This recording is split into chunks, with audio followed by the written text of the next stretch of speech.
चारों तरफ देख रही हूँ पर यहाँ कोई दिखाई नहीं दे रहा। जिसकी तलाश में आई हूँ वो आखिर कहाँ है? समय बहुत कम है, जल्दी कुछ करना होगा। नायरा के चेहरे पर दुख और घबराहट दोनों दिखाई देती है। अचानक महल की एक खिड़की से राजकुमारी त्रिशा उस लड़की को देख लेती है। ये क्या है? ऐसा खौफनाक मंजर मैंने आज तक कभी नहीं देखा। ये लड़की इस रहस्यमय तालाब से बाहर कैसे आई? अगले ही पल नायरा अचानक वहां से गायब हो जाती है। त्रिशा पूरी रात उस अजीब घटना के बारे में सोचती रहती है। अगली रात त्रिशा चुपके से उसी तालाब के पास जाती है। कल रात जो लड़की यहाँ आई थी वो कोई साधारण लड़की नहीं थी, वो जरूर किसी रहस्यमय दुनिया की थी। मुझे आज उसका पता लगाना ही होगा। क्या आज भी वो यहाँ आएगी? वो कोई साधारण लड़की नहीं लग रही थी और ऐसा लग रहा था जैसे वो किसी दूसरी दुनिया की है। पर आज मैं इसका रहस्य पता कर ही रहूंगी। फिर त्रिशा परेशान होकर तालाब के इधर उधर देख रही होती है कि तभी अचानक तालाब के बीच वही तेज बवंडर उठता है और उस बवंडर से नायरा बाहर आती है। नायरा को देखते ही त्रिशा डर जाती है। तुम कौन हो और इस तालाब के इस बवंडर से बाहर कैसे आई हो? और तुम यहाँ क्या कर रही हो अभी इस वक्त? मैंने तुम्हें कल भी देखा था। तुम आखिरकार मुझे मिल ही गई। मैं तुम्हारी तलाश में इतने दिनों से यहाँ भटक रही थी। ये तुम कैसी बकवास बातें कर रही हो? मेरी तलाश में यहाँ क्यों भटकोगी? अरे मैं तो तुम्हें आज पहली बार देख रही हूँ और तुम ऐसा क्यों कह रही हो? मैं तुम्हें ही लेने आई हूँ। अगर तुम मेरे साथ नहीं चलोगी तो मेरी दुनिया पूरी तरह से बर्बाद हो जाएगी और तुम ही अब उसे ठीक कर सकती हो, क्योंकि तुम कोई और नहीं बल्कि मेरी सगी बहन हो। ये तुम कैसी बकवास बातें कर रही हो? मैं तुम्हारी बहन कैसे हो सकती हूँ? मैं तो एक राजकुमारी हूँ और इकलौती हूँ। मेरी कोई बहन नहीं है। मेरा सिर्फ एक भाई है और वो भी अभी दूसरे राज्य में है। फिर तुम बेफालतू में अपना रिश्ता मुझसे क्यों जोड़ रही हो? तुम विश्वास नहीं कर रही हो क्योंकि मैं इस धरती लोक की नहीं हूँ, मैं जल लोक की हूँ और वहाँ का द्वार बंद हो गया है। इसीलिए तुम्हें मेरे साथ चलना होगा। हम दोनों मिलकर उसे हराकर हमारे जल लोक का द्वार खोलना होगा। मुझे तुम्हारी बातों पर विश्वास नहीं। तभी नायरा अपना दाहिना हाथ आगे करती है और उस पर आधे दिल का निशान होता है। ये देखो, आधे दिल का निशान मेरे हाथ पर है और आधे दिल का निशान तुम्हारे हाथ पर होगा, क्योंकि हम दोनों की शक्तियाँ आधी आधी बटी हुई है। जब हमारी दुनिया और इस दुनिया का द्वार खुला था उस वक्त समझौता किया गया था और हमारे पिता ने तुम्हें इस धरती लोक के राज्य को सौंपा था ताकि मुसीबत के वक्त हम दोनों मिलकर अपने राज्य को बचा सके, क्योंकि हम दोनों के पास आधी आधी शक्तियाँ हैं और अगर हम दोनों एक ही दुनिया में रहते तो हम मुसीबत में पड़ जाते। ये बात सुनते ही त्रिशा की आंखों से आंसू निकलने लगते हैं। मुझे अब यकीन हो गया है कि तुम मेरी बहन हो, पर मुझे पूरी बात बताओ कि आखिर वो कौन है जिसने हमारे जललोक को बर्बाद किया? और शायद पिताजी भी वही होंगे। हाँ, पिताजी को उस सर्जिश ने बंदी बना लिया है। मुझे पूरा सच बताओ, आखिर ये सब कैसे हुआ? सुनो, हमारा जललोक एक बहुत ही खुशहाल लोक था। वहाँ चारों तरफ खुशियाँ ही खुशियाँ बिखरी थी। तालाब के बीचों बीच एक बहुत ही सुंदर और चमक धमक वाला जल लोक था। उसके चारों तरफ सुनहरे पेड़ पौधे और जादुई पानी था। उस पानी के बीच एक बहुत ही खूबसूरत महल था जिसमें नायरा अपने पिता राजा मणि के साथ रहती थी।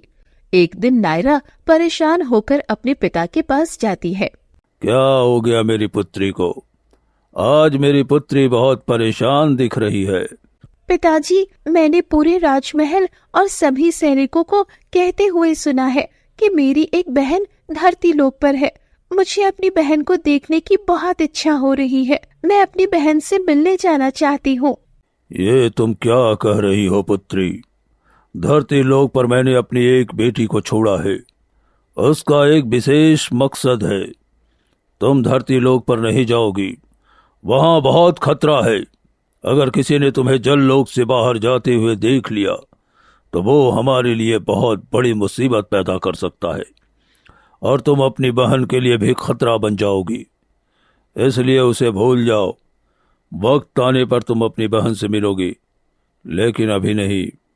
पर पिताजी, मैं अब पूरे 20 वर्ष की हो गई हूँ। अब तक मैंने बस अपनी बहन के बारे में सुना है, उसे कभी देखा नहीं। मुझे उससे देखने का बहुत मन कर रहा है। देखो पुत्री, अब इस बात पर और बहस नहीं। तुम तो जानती हो कि मैंने जो कह दिया वो कह दिया। मेरे लिए राज्य की भलाई सर्वोपरि है, और उसके बीच में अगर कोई भी आएगा तो मैं बर्दाश्त नहीं करूंगा। इसलिए आइंदा फिर कभी इस बारे में दोबारा चर्चा मत करना और अपने काम से मतलब रखो। फिर राजा मणि वहाँ से नाराज होकर चले जाते हैं। नायरा उदास होकर पूरी रात महल में करवट बदलती रहती। अगली सुबह वो परेशान होकर महल से निकल जाती है और जल लोक के एक बहुत ही सुंदर बगीचे में जाकर बैठ जाती है। तभी वहाँ सर्जिश आ जाता है। नायरा को देखते ही वो मुस्कुराते हुए उसके सामने बैठ जाता है। क्या हो गया नायरा, तुम बहुत परेशान दिख रही हो। क्या हुआ? आज पिताजी ने तुम्हें कुछ कह दिया क्या? नहीं सर्जिश, वो बात कुछ और है। वैसे तुम आज बहुत जल्दी आ गए। तुम तो जानती हो नायरा, मैं तुमसे कितना प्रेम करता हूँ। मैं तुमसे दूर एक पल भी नहीं रह सकता। फिर ये जल्दी आने वाली बात तो बहुत छोटी है। तुम परेशान हो तो मेरा मन भी बहुत परेशान है। जल्दी बताओ कि आखिर बात क्या है। मैं दुनिया की हर खुशी तुम्हारे कदमों में लाकर रखने के लिए तैयार हूँ। बोलो। तुम कुछ नहीं कर सकते हो, क्योंकि वो खुशी इस जललोक में नहीं बल्कि धरती लोक में है। ये तुम कैसी बातें कर रही हो? अरे आज से पहले तो कोई भी हमारे जल लोक से धरती लोक पर नहीं गया। फिर ऐसी क्या खुशी है जो तुम्हारी धरती लोक पर है? मेरी एक जुड़वा बहन है जो कि धरती लोक पर एक राजकुमारी के रूप में रह रही है। मेरे माता पिता मुझे उससे मिलने नहीं जाने देते हैं। मुझे बचपन से पता है कि मेरी एक और बहन है, लेकिन क्या करूं, पिताजी हर बार जाने से मना कर देते हैं। कल भी मैंने अपनी बहन से मिलने की जिद की तो उन्होंने साफ मना कर दिया। अरे फिर तो ये बहुत गलत बात है। एक बहन को दूसरी बहन से मिलने का रोकने का अधिकार किसी के पास नहीं है। ये तो तुम समझते हो, पर मेरे पिताजी कभी नहीं समझेंगे। वो मेरे प्रेम और मेरी बहन के उस लगाव को नहीं समझ पा रहे हैं। मैं अपनी बहन को बस एक बार देखना चाहती थी, पर वो तो मुझे जाने ही नहीं देते हैं। अब मैं चलती हूँ सर्जिश, मुझे अभी कुछ भी बात करने का मन नहीं है। फिर नायरा परेशान होकर वहाँ से चली जाती है। तभी सर्जिश की आंखों में एक अजीब सी चमक आ जाती है। ऐसा कैसे हो सकता है? यानी इसकी एक और बहन है और मुझे इतने वर्षों से पता ही नहीं। मैं एक ही बहन के पीछे इतना पागल हुए जा रहा हूँ और मुझे जल्दी से इसकी दूसरी बहन का पता लगाना होगा। जब इसकी एक और बहन है तो पूरी शक्ति सिर्फ इसके पास नहीं है, इसकी बहन के पास भी आधी शक्ति जरूर होगी। चूंकि वे जुड़वा हैं तो मुझे अब अपने गुरु के पास जाना ही होगा।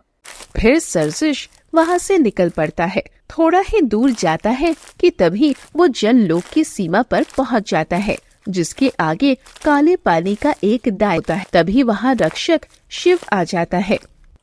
ये तुम क्या कर रहे हो? तुम्हें नहीं पता ये हमारे जललोक की सीमा है।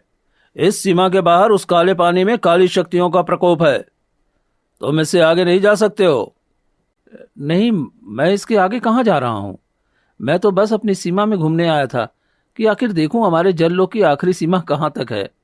देख लिया ना, अब वापस चले जाओ। मैं नहीं चाहता कि कोई भी हमारे जललोक का व्यक्ति उस लोक में जाए। हाँ हाँ, क्यों नहीं, मैं नहीं जाने वाला हूँ। मैं भी अब जा ही रहा हूँ।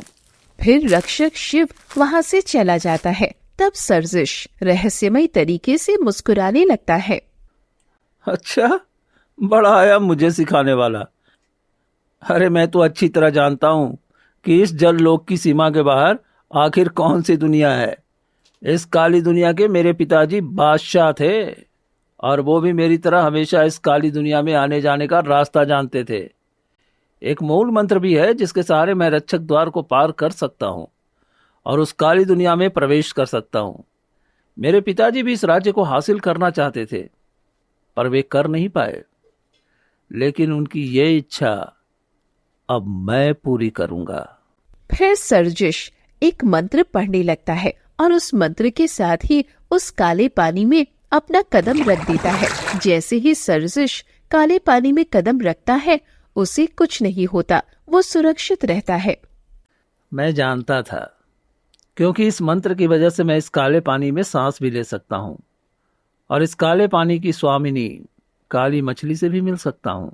फिर सर्जिश वहाँ से निकल पड़ता है। थोड़ी ही दूर जाने पर एक काली गद्दी पर बैठी काली मछली सर्जिश को देखते ही जोर जोर से हंसने लगती है। आखिर तुम आ ही गए। मेरी इस काली दुनिया में तुम्हारा स्वागत है सर्जिश। तुम्हारे पिता के बाद तुम वो पहले जललोक के व्यक्ति हो जो हमारी इस काली दुनिया में सांस लेकर मुझ तक पहुंच पाए हो। हाँ, मैं अच्छे से जानता हूँ कि आप इस जललोक की रानी रह चुकी हैं और आपने बहुत सारी शक्तियाँ हासिल की हैं, लेकिन फिर भी जललोक में आपको कोई स्थान नहीं मिली, इसलिए आपने अपनी ये दुनिया बनाई है। हाँ, तो बिल्कुल ठीक कह रहे हो। इसीलिए अब बताओ मैं तुम्हारी क्या मदद कर सकती हूँ? मैं उस जललोक का राजा बनना चाहता हूँ और उस राजगद्दी को हड़पना चाहता हूँ। मैं सोचता था कि राजकुमारी नायरा इकलौती है तो उसे अपने प्रेम जाल में फंसाकर इस राज्य का राजा बन बैठूंगा, लेकिन अभी पता चला है कि उसकी एक और जुड़वा बहन है जो कि धरती लोक पर राजकुमारी के रूप में रह रही है, यानी कि उसके अंदर जो भी शक्तियां हैं वे आधी आधी बंट गई होंगी। हाँ, तुम ठीक कहते हो। उनकी शक्तियाँ आधी आधी दोनों बहनों में बढ़ चुकी है। इसीलिए तुम अगर नायरा से शादी कर भी लोगे तो ना ही तुम्हें पूरी शक्तियाँ हासिल होंगी और ना ही तुम पूरी तरह से उस जल लोक के राजा बन पाओगे। इसीलिए तो मैं आपके पास आया हूँ कि कोई तो रास्ता बताइए जिससे मैं राजा बन सकूं और उन दोनों बहनों की शक्तियों का मुकाबला कर सकूं। तब तो उसके लिए तुम्हें एक बहुत ही भयानक रास्ते पर जाना होगा। मैं कुछ भी करने को तैयार हूँ, लेकिन अपने पिता की अधूरी इच्छा मैं जरूर पूरा करूंगा। तब तो तुम्हें धरती लोक पर जाना होगा और उस राजकुमारी त्रिशा के 2 बाल लाकर मुझे देने होंगे। फिर देखना, मैं अपनी तंत्र की शक्ति से एक ऐसा अस्त्र बनाऊंगी जिसे कोई पराजित नहीं कर सकता। पर मैं धरती लोक जाऊंगा कैसे? मेरे पास न इतनी शक्तियां हैं और ना ही इतनी ऊर्जा कि मैं सीधे धरती लोक पर जा सकूं। इसलिए तो मैं नायरा को अपने प्रेम जाल में फंसा रहा हूं ताकि मैं उसकी मदद से धरती लोक जा सकूं। ठीक है, मैं तुम्हें एक शक्ति देती हूँ जिसकी मदद से तुम सिर्फ रात के समय ही वहाँ आ जा सकते हो। फिर काली मछली जादू करती है और एक काला मोती प्रकट होता है। वो काला मोती सर्जिश के हाथ में रख देती है। ये काला मोती लेकर तुम आज रात होते ही धरती लोक पर चले जाना। सूर्य उदय होने से पहले तुम्हें राजकुमारी के 2 बाल लेकर वापस मेरे पास आना होगा। लेकिन ध्यान रहे, अगर सूर्य उदय से पहले तुम वापस इस जल लोक में नहीं आए तो तुम्हारी उसी वक्त मृत्यु हो जाएगी। जल लोक के बाहर धरती लोक की ऊर्जा बहुत प्रबल है जिसे हम जल लोक के प्राणी बर्दाश्त नहीं कर पाएंगे। इसीलिए वक्त रहते तुम्हें वापस आना होगा। फिर सर्जिश काला मोती हाथ में लेते ही एक तेज रोशनी के साथ धरती लोक पर पहुंच जाता है। चारों तरफ घना अंधेरा छाया होता। मैं धरती लोक पर तो आ गया, लेकिन यहाँ तो चारों तरफ अंधेरा ही अंधेरा बिखरा पड़ा है। वो सामने एक भव्य महल दिख रहा है। जरूर राजकुमारी त्रिशा उसी में होगी। मुझे उसके बाल किसी भी तरह से हासिल करने होंगे। लेकिन ये क्या, महल के बाहर तो इतने सारे पहरेदार हैं, कोई अनजान व्यक्ति को महल में घुसने भी नहीं देगा। अब मैं अंदर कैसे जाऊं? एक काम करता हूँ, मैं एक व्यापारी का रूप धारण कर लेता हूँ जिससे कोई मुझे पहचान न सके। इतने में ही सर्जिश मंत्र पढ़ता है और खुद को एक धनी व्यापारी के वेश में बदल लेता है। वो राजमहल के मुख्य द्वार पर जाकर खड़ा हो जाता है। ठहरो, तुम कौन हो और इतनी रात को यहाँ क्या कर रहे हो? मैं एक व्यापारी हूँ और दूसरे राज्य से व्यापार करने आया हूँ। मुझे महाराज से एक जरूरी सौदा करना है, इसलिए मुझे अभी इसी वक्त महाराज से मिलना होगा। अरे इतनी रात को महाराज किसी से नहीं मिलते, तुम सुबह आना। तो अब बताओ मैं क्या करूं? मैं कई दिनों का लंबा सफर करके आया हूं। अगर मैं यहां से बिना सौदा किए वापस चला गया तो इस राज्य को बहुत बड़ा आर्थिक घाटा लग जाएगा। क्या तुम इसकी जिम्मेदारी लोगे? बोलो। अच्छा ठीक है, हम तुम्हें वापस तो नहीं भेज सकते। तुम राजमहल के अंदर जाओ, वहीं बगल में एक आराम कक्ष है, वहां दूर से आए हुए मुसाफिरों को ठहराया जाता है। तुम उसी कक्ष में ठहर जाओ और सुबह होते ही महाराज से अपनी व्यापार की बात कर लेना। ठीक है, मैं वहीं रुक जाता हूँ। सर्जिस चुपचाप महल के अंदर चला जाता है। उसके जाते ही दूसरा सैनिक पहले वाले को टोकता है। अरे ये तूने क्या किया?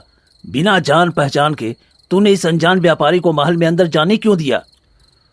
अरे तू नहीं जानता है, कल ही मैंने महाराज को बात करते हुए सुना था कि हमारे राज्य का राजकोष खाली होता जा रहा है। अगर हमने इस व्यापारी को भगा दिया और बाद में मंत्री या महाराज जी को पता चल गया तो वो हमें नहीं छोड़ेंगे। खामखा मेरे परिवार वालों को चौराहे पर फांसी की सजा न मिल जाए, इसलिए मैंने ऐसा किया। वैसे भी ये बात सिर्फ मैं और तुम जानते हैं। हमें फालतू में मुसीबत मोल नहीं लेनी चाहिए। हाँ ये तो ठीक है, चलो भाई चलो, अपना काम करते हैं। दोनों सैनिक वापस अपनी ड्यूटी पर तैनात हो जाते हैं। वहीं दूसरी तरफ जैसे ही सर्जिस महल के सुरक्षित गलियारों में पहुंचता है, वो अपने असली रूप में आ जाता है। मूर्ख सैनिक, अब मुझे बस राजकुमारी त्रिशा का कक्ष ढूंढना है और सूर्य उदय होने से पहले अपना काम पूरा करना है। सर्जिस महल की गलियों में दबे पांव चलते हुए राजकुमारी का कक्ष ढूंढने लगता है। फिर वो आगे बढ़ता है और थोड़ी ही दूर जाने के बाद उसे एक मधुर गाना गुनगुनाने की आवाज सुनाई देती है। अरे ये गाना गुनगुनाने की आवाज जरूर ये राजकुमारी के कक्ष से आ रही होगी। चलो चलो चलकर देखता हूँ। सर्जिस दबे पांव आगे बढ़ता है। कमरे के अंदर राजकुमारी त्रिशा गहरी नींद में सोई हुई सपना देख रही होती है और नींद में ही धीरे धीरे गाना गुनगुना रही होती है। अरे ये तो अजीब बात है, राजकुमारी सपने में गाना गुनगुना रही है। चलो अच्छा है, मेरा काम तो और आसान हो गया। अब जल्दी से इसके बाल ले लेता हूँ और फिर यहाँ से चंपत हो जाता हूँ। सर्जिस चुपके से राजकुमारी के पास जाता है और उसके 2 बाल निकालकर वहाँ से पलक झपकते ही गायब हो जाता है। अगले ही पल वो काली दुनिया में काली मछली के पास पहुँच जाता है। अच्छा, तो तुम वापस आ गए? हाँ, और वो भी सूरज निकलने से थोड़ी देर पहले ही मेरा काम हो गया है। ये देखो, राजकुमारी के 2 बाल मैं ले आया हूँ। चलो, तुमने बहुत अच्छा कार्य किया है। अब जल्दी से ये बाल मुझे दे दो और देखो मैं अपनी शक्तियों से कैसे शक्तिशाली हथियार बनाती हूँ। फिर काली मछली वो बाल ले लेती है और अपनी काली शक्तियों से मंत्र पढ़ने लगती है। देखते ही देखते उन बालों से एक तेज रोशनी निकलती है और वो एक डरावने काले मुकुट में बदल जाता है। ये क्या? ये तो एक काले मुकुट में बदल गया। ये अब एक अत्यंत शक्तिशाली मुकुट बन गया है। इस मुकुट को तुम ले जाओ। जल लोक के सिंहासन पर बैठकर जैसे ही तुम ये मुकुट पहनोगे, तुम उस राज्य के राजा बन जाओगे। जो वर्तमान राजा है वो एक भिखारी और शक्तिहीन हो जाएगा। यहाँ तक कि इसके सामने राजकुमारी की शक्तियाँ भी फीकी पड़ जाएगी। मैंने तो सोचा भी नहीं था कि एक मामूली बाल से इतना शक्तिशाली हथियार बन जाएगा। अब तो मैं जरूर वहां जाऊंगा। इस राज्य का राजा बनते ही आप जो कहेंगी मैं आपकी हर इच्छा पूरी करूंगा। हाँ हाँ, क्यों नहीं, पहले राजा तो बनो, उसके बाद हम बाकी बातें करेंगे। काली मछली वो मुकुट सर्जिस के हाथों में रख देती है और सर्जिस उसे लेकर वहाँ से जनलोक की ओर निकल पड़ता है। तभी काली मछली अपनी गुफा में जोर जोर से हंसने लगती है। मैं इसके लिए इतना कुछ क्यों करूँगी? अरे मैं तो बस उस जनलोक को अपनी काली दुनिया से मिलाना चाहती हूँ ताकि मेरी इस काली दुनिया की शक्ति और भी शक्तिशाली हो जाए और उस जनलोक का नामो निशान मिट जाए। सर्जिस जैसे मूर्ख की मदद से ही इतना बड़ा मुकाम हासिल कर सकती हूँ। अब मुझे कोई नहीं रोक सकता। वहीं दूसरी तरफ सरजिश वो काला मुकुट लेकर वापस जललोक में आ जाता है और सीधे राजमहल की तरफ बढ़ने लगता है। तभी नायरा उसके सामने आ जाती है और उस काले मुकुट को देखकर परेशान हो जाती है। सरजिश, तुम्हारे हाथ में ये काला मुकुट, हमारे दरबार में ऐसी वस्तुओं का इस्तेमाल करना पिताजी ने मना किया है, फिर तुम ये काला मुकुट लेकर यहाँ क्यों आए हो? हटो सामने से, बात बाद में करूंगा। नहीं, तुम ये काला मुकुट बाहर रखो। और तुम इस तरह बिना पूछे राजमहल में कहाँ घुसे जा रहे हो? लेकिन सरजिश एक नहीं सुनता और नायरा को धक्का देकर वो मुकुट लेकर आगे बढ़ जाता है। वो सीधा राज दरबार में पहुंच जाता है, जहां राजा मणि अपने सिंहासन पर बैठे होते हैं। जैसे ही वो उस काले मुकुट को देखते हैं, चौंक जाते हैं। ये क्या सरजिश, तुम ये काला मुकुट लेकर यहाँ क्या कर रहे हो? अब इस राज्य का राजा मैं बनूंगा। अच्छा, तो तुम एक मामूली सा इंसान होकर मुझसे पंगा लेने चला है। अभी बताता हूँ। राजा मणि जैसे ही अपनी तलवार से आक्रमण करने के लिए आगे बढ़ते हैं, सरजिश उन्हें जोर से धक्का दे देता है। वो तेजी से गद्दे पर बैठकर उस काले मुकुट को धारण कर लेता है। जैसे ही वो मुकुट पहनता है, अचानक एक भयानक तेज रोशनी फैलती है और राजा मणि एक भिखारी के रूप में बदल जाते हैं। पूरे महल की रोशनी और चकाचौंध काली शक्तियों में परिवर्तित हो जाती है। ये क्या, मेरा पूरा महल काली शक्तियों का प्रतीक कैसे बन गया? ये सब क्या हो रहा है? सरजिश, तुमने कहीं उस काली मछली से हाथ मिला करके तो ये सब हासिल नहीं किया है? मैं यही चाहता था। मैं इन शक्तियों को हासिल करके इस राज्य का राजा बनना चाहता था। अब मैं इस राज्य का असली राजा हूँ और कोई मेरे रास्ते में नहीं आ सकता। सरजिश, तुम ऐसा नहीं कर सकते। तुम तो मुझसे सच्चा प्रेम करते थे, फिर तुमने ऐसा क्यों किया? मैं तुम्हें कभी माफ नहीं करूंगी। देखो नायरा, अब तुम मेरे किसी काम की नहीं रही। मैंने तो तुम्हें बस तुमसे ये शक्तियां और ये राज्य हासिल करने के लिए प्रेम का नाटक किया था। अब मेरा ये नाटक खत्म हो चुका है, इसलिए अब तुम यहाँ से चली जाओ। फिर सरजिश एक मंत्र पढ़ता है, जिससे एक जोरदार धक्का लगता है और नायरा सीधे जललोक से बाहर उस तालाब के किनारे आकर गिर जाती है। जैसे ही सूरज की रोशनी नायरा पर पड़ती है, उसका शरीर जलने लगता है। ये क्या, मैं तो तालाब से बाहर आ गई। मुझे अभी पानी में छुपना होगा, क्योंकि ये सूर्य की रोशनी पड़ते ही मेरा शरीर बर्बाद हो जाएगा। नायरा तुरंत तालाब के पानी में छिप जाती है। वो दिन भर जैसे तैसे पानी के अंदर ही रहती है। त्रिशा, तब से मैं 3 महीने से लगातार तुम्हें ढूंढ रही थी, लेकिन तुम मुझे नहीं मिल पाई, क्योंकि मेरे पास इतनी शक्तियाँ नहीं थी कि मैं पूरे राज्य में जाकर तुम्हें ढूंढ सकूं। मैं जानती थी कि एक दिन मेरी बहन खुद मुझे ढूंढते ढूंढते यहाँ तक आ जाएगी, और देखो तुम आ भी गई। ये तो बहुत गलत किया उसने हमारे पिताजी और हमारे जल्लोक के साथ। क्या उसे हराने का अब कोई तरीका नहीं है? ये तो मुझे भी नहीं पता, बस मुझे इतना पता है कि हम दोनों की शक्तियाँ मिलाकर ही उसे हरा सकती है, पर कैसे ये मुझे नहीं पता। मैं एक ज्ञानी साधु महाराज को जानती हूँ, जो ऐसी शक्तियों का तोड़ अच्छे से जानते हैं। तुम मेरे साथ चलो। पर मैं इसी वक्त जा सकती हूँ, सुबह की रोशनी मुझसे बर्दाश्त नहीं होगी। हाँ, रात के अंधेरे में ही चलो। साधु महाराज हर वक्त वहाँ तपस्या करते हैं और उनका नाम लेकर जंगल का रास्ता भी आसान हो जाता है। ठीक है, चलो चलते हैं। फिर दोनों बहनें वहाँ से निकल पड़ती हैं और साधु महाराज की कुटिया में पहुँच जाती हैं, जहाँ साधु महाराज अपने ध्यान में बैठे होते हैं। दोनों बहनों की आहट सुनते ही उनकी आंखें खुल जाती हैं। आओ पुत्री आओ, मैं जानता था कि तुम जरूर आओगी। बताओ, मैं किस तरह से तुम्हारी मदद कर सकता हूँ? तभी नायरा रोते हुए साधु महाराज को सारी बात बता देती है। इसका तोड़ तो तुम दोनों के पास है। पर हम कैसे तोड़ कर सकते हैं साधु महाराज? हमें तो इसके बारे में कुछ पता भी नहीं है। देखो, उसने बहुत बड़ी गलती की है। उसने जिस शक्ति से वो ताज बनाया है, उस शक्ति में सिर्फ तुम्हारी एक बहन के बालों का इस्तेमाल किया गया है, जबकि अगर कोई भी उसे पूर्ण ताज बनाना होता तो तुम दोनों बहनों के बालों की जरूरत के बाद ही वो शक्तिशाली ताज के रूप में बन सकता था।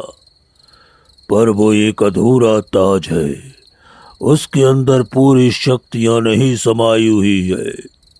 आप बताइए साधु महाराज, हम दोनों मिलकर क्या कर सकते हैं?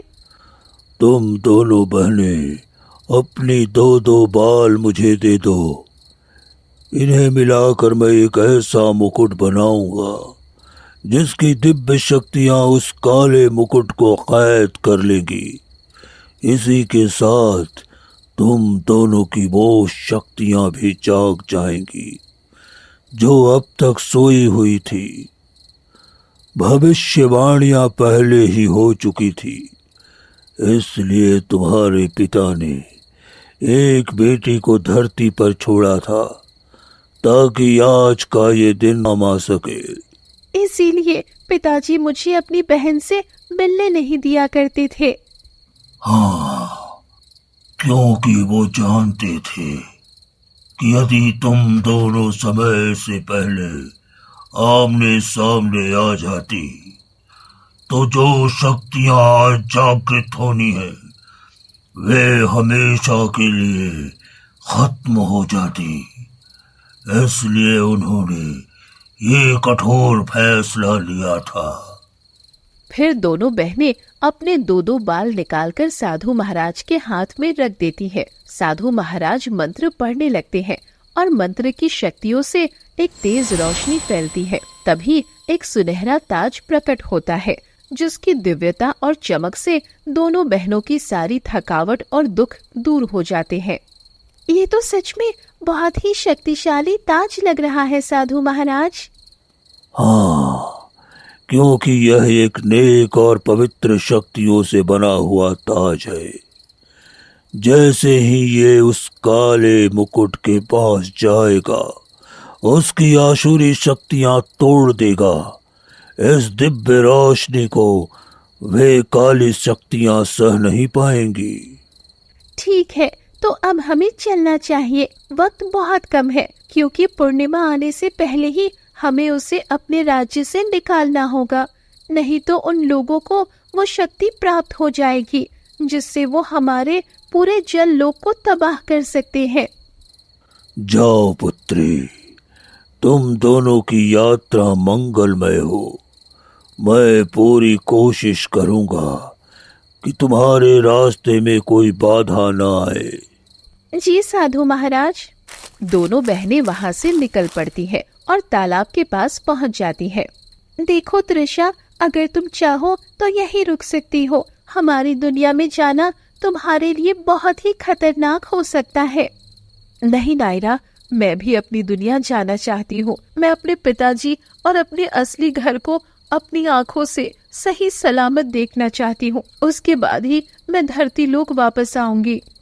ठीक है, चलो फिर चलते हैं। दोनों बहनें एक दूसरे का हाथ थामकर और उस सुनहरे ताज को लेकर जल लोक की दुनिया में प्रवेश करती हैं। वहां पहुंचते ही चारों तरफ सिर्फ काली शक्तियों का साया नजर है। अरे, यहाँ तो पानी तो पूरी तरह से काला हो चुका है। ये सब कितना डरावना है। हाँ, क्योंकि उसने अपनी काली शक्तियाँ अब पूरी तरह से इस जल लोक पर फैला दी है। हमें अब किसी भी तरह उसे रोकना होगा। चलो चलते हैं। दोनों बहनें महल के द्वार पर पहुंचती हैं। सुनहरी ताज से निकलती हुई तेज रोशनी की वजह से सर्जिश की आंखें जलने लगती हैं और वो अपने चेहरे पर हाथ रख लेता है। नहीं, ये कैसा ताज है? इसकी रोशनी मैं बर्दाश्त क्यों नहीं कर पा रहा हूँ। इसे यहाँ से ले जाओ। नहीं, तुमने जिन गलत शक्तियों से मेरे जल लोक को हासिल किया है, अब इसे तुम्हें छोड़कर जाना ही होगा। नहीं, मैं इसे नहीं छोड़ सकता। और तुम मेरा कुछ नहीं बिगाड़ सकती। अब इस ताज की शक्ति और उसका प्रभाव देखो। नायरा उस सुनहरे ताज को सर्जिश के करीब ले जाने लगती है, जिससे उसका शरीर झुलसने लगता है। वो राजगद्दी से उतरकर भागने की कोशिश करता है, तभी तृषा उसे घेर लेती है। नायरा राजगद्दी पर बैठकर जैसे ही वो सुनहरा ताज पहनती है, अचानक तेज रोशनी फैलती है। पूरा जनलोक फिर से पहले की तरह साफ और सुनहरे रंग में चमकने लगता है। नहीं, ऐसा नहीं हो सकता। मेरी इतनी मेहनत मिट्टी में नहीं मिल सकती। तुम दोनों ने यह ठीक नहीं किया। तुमने मेरी बहन और हमारे इस जनलोक के साथ बहुत बुरा किया है। अब इसकी सजा तो तुम्हें मिलेगी ही। अच्छा, तो तुम ही हो धरती लोक वाली इसकी बहन? हाँ, और तुमने हम दोनों बहनों की शक्तियों को ललकारा था। अब इसकी कीमत तुम्हें चुकानी ही पड़ेगी।